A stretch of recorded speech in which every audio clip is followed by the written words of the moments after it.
உலகத்திலேயே best engineer பறவைகள் தான். தங்களுடைய கூடை ரொம்பவே வித்தியாசமாகவும் தங்களுக்கு ஏற்ற மாதிரியும் கட்டிக்கிறதுல பறவைகள் தான் ஸ்பெஷலிஸ்ட்.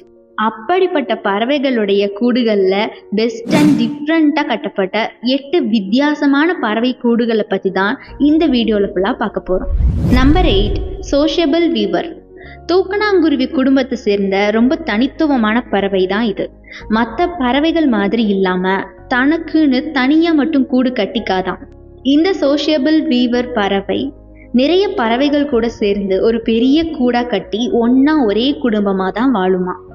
அதுங்களோட அந்த கூட்டுக்குள்ள நம்ம வீடுகள் இருக்க மாதிரியே தனித்தனி அறைகளும் இருக்குமா. இந்த சோஷியபிள் வீவர் பறவை பேருக்கு ஏற்ற மாதிரியே சமூக குணம் கொண்டதான். இதுல இன்னொரு ஸ்பெஷாலிட்டி என்ன அப்படின்னா, இதுங்க தங்களுடைய இனத்துக்கு மட்டுமே இல்லாம மற்ற இன பறவைகளுக்கும் தங்களுடைய கூட்டுக்குள்ள இடம் கொடுக்குமா. அடிக்கடி மற்ற இன பறவைகளும் கூட இந்த பறவையுடைய கூட்டுக்கு விருந்தாளியா வந்துட்டு போகலாமா. Number 7, little creep. இது ஒரு நீர் பறவை. லிட்டில் கிரீப் கூர்மையான அழகோடையும் கருப்பு நிற கழுத்தோடையும் இருக்குமா. இந்த பறவையுடைய கூடு கொஞ்சம் ஸ்பெஷலா தண்ணீருக்கு நடுவுல சின்ன தீவு மாதிரி இருக்குமா. அந்த கூட்டை கட்டுறதுக்கு தண்ணீருக்கு அடியில் இருக்கக்கூடிய நீர் தாவரங்களையும் மற்ற செடி கொடிகளையும் பயன்படுத்தி தான் கட்டுமா. இதனுடைய கூடானது ரொம்ப மறைவா செடி கொடிகள் பக்கத்துல இருக்கிற மாதிரி தான் பார்த்து கட்டுமா. அது எதனால அப்படின்னா, மற்றவர்களுக்கு இந்த கூடு இருக்கிறது கூட தெரியக்கூடாது அப்படின்னு நினைக்குமா இந்த குருவி. ரொம்பவே பாதுகாப்பா இருக்கணும் நம்ம கூடு அப்படின்னு நினைக்குமா.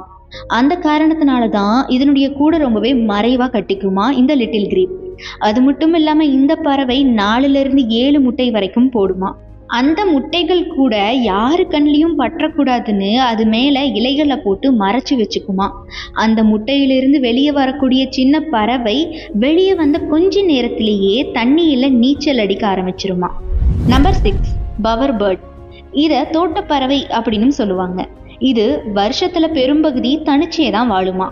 ஆனா இனப்பெருக்க காலம் வந்த உடனே ஆண் பறவை காட்டுல ஒரு இடத்தை தேர்வு செஞ்சு ரொம்ப அலங்காரமா ஒரு கூடை கட்டுமா.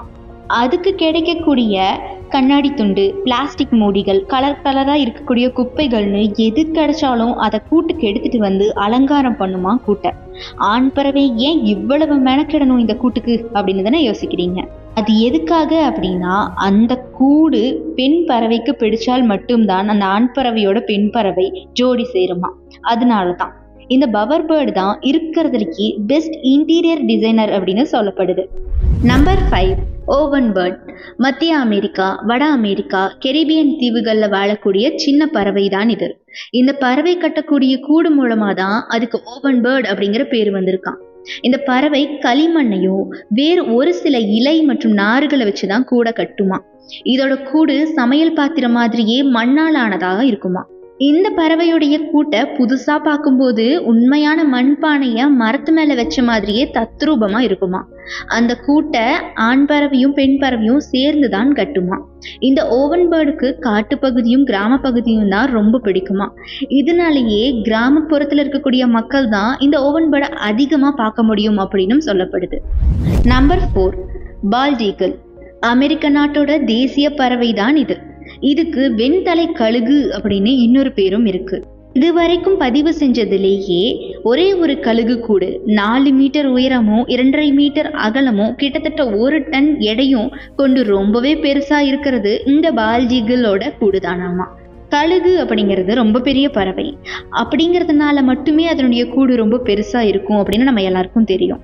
பொதுவா இந்த கழுகுகள் பெரிய பெரிய குச்சிகள் மூலமா பெரிய பெரிய கூடுகளை கட்டும். அந்த கூட்டோட நடுப்பகுதியில மட்டும் வைக்கோல் மாதிரியான மென்மையான பொருட்களை போட்டு வைக்கும். இந்த கழுகு இறை தேட போற தூரத்தை வச்சுதான் இதனுடைய கூட்டை கட்டும். ஏன் அப்படின்னா, இறை தேட போனாலும் கூட தன்னுடைய கூடு தன் கண்காணிப்புல இருக்கணும், தன் கண் மறைவுல விட்டு போயிடக்கூடாது அப்படின்னு நினைக்குமா இந்த கழுகு. அதனாலேயே எங்க இறை தேட போனாலும் கூட இந்த கூடு தன் கண் பார்வைக்குள்ளேயே வச்சுக்கணும் அப்படிங்கிற மாதிரி நினைச்சு கூட்டை கட்டுமா. நம்பர் 3, யூரோப்பியன் பீ ஈட்டர். இதோட பேரு யூரோப்பியன் பீ ஈட்டர் அப்படின்னு இருந்தாலும் கூட இது ஆப்பிரிக்கா மற்றும் மேற்காசியா பகுதிகளில் கூட வாழுமா. இந்த பீ ஈட்டர் பறவை மாதிரி மரத்து மேல கூடுகளை கட்டாதான். அதுக்கு பதிலா ஆற்றங்கரையிலையும் காட்டு பகுதியிலையும் இருக்கக்கூடிய மண் மேடுகள்ல தான் ஒரு பொந்து மாதிரி உருவாக்கி அதை கூட வச்சுக்குமா. அதுக்குள்ளதான் அந்த பறவைகள் வாழுமா. பொதுவாகவே இந்த இன பறவை ஆண் பறவையா இருந்தாலும் கூட பெண் பறவையா இருந்தாலும் கூட இரண்டுக்குமே சேர்ந்துதான் இரை தேட பிடிக்குமா. ஒருவேளை தன்னுடைய குஞ்சுக்கோ இல்ல கூட்டுக்கோ ஏதாவது ஆபத்து வரும் அப்படின்னு தெரிஞ்சா மட்டும்தான் பெண் பறவை மட்டும் வீட்டுல இருக்குமா. அப்பவும் ஆண் பறவை இரை தேட வெளியே போயிருமா. Number 2, African jacana. தண்ணி மேல நடக்கக்கூடிய பறவை தான் இது. தண்ணீருக்குள்ள இருக்கக்கூடிய சின்ன சின்ன தாவரங்கள் மேல கூட ரொம்ப சுலபமா தன்னுடைய அகலமான காலை வச்சு நடக்குமா இந்த பறவை. இந்த பறவை இப்படி தண்ணி மேல நடக்கிறதால இதை ஜீசஸ் பேர்ட் அப்படின்னு கூட சொல்லுவாங்களாம். ஆப்பிரிக்கன் ஜக்கானா இனப்பெருக்க காலகட்டத்துல தண்ணி மேலேயே நீர் தாவரங்களை வச்சு ஒரு மேடை மாதிரி கட்டுமா தன்னுடைய கூட்டை. அந்த கூடு நிலையா இல்லாம தண்ணி மேல அசைஞ்சு நகர்ந்துகிட்டே இருக்குமா. நம்பர் 1, ஸ்விஃப்ட்லெட். வேற எந்த பறவைக்கும் இல்லாத தனித்துவம் இந்த ஸ்விஃப்ட்லெட்க்கு இருக்கு. அது என்னன்னா, இந்த பறவை சாப்பாடு கிடைக்காத நேரத்துல தன்னுடைய கூட்டையே உணவா எடுத்துக்குமா. அதுக்கு தகுந்த மாதிரி இந்த பறவை இதோட எச்சிலை பயன்படுத்தி தான் இதனுடைய கூட்டை கட்டுமா.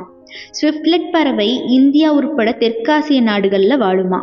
இது பொதுவா ஆட்கள் நடமாட்டம் இல்லாத பாறை பகுதிகளில் தான் வாழுமா. சீனா, கொரியா போன்ற சில நாடுகளை பொறுத்த வரைக்கும் ஸ்விஃப்ட்லெட் கூடு பறவைகளுக்கு மட்டும் இல்லாம மனிதர்களுக்கும் உணவா. அதுவும் சாதாரண உணவு இல்லைங்க, நிறைய மருத்துவ குணம் கொண்ட ரொம்ப மதிப்பான ஒரு உணவு அங்க.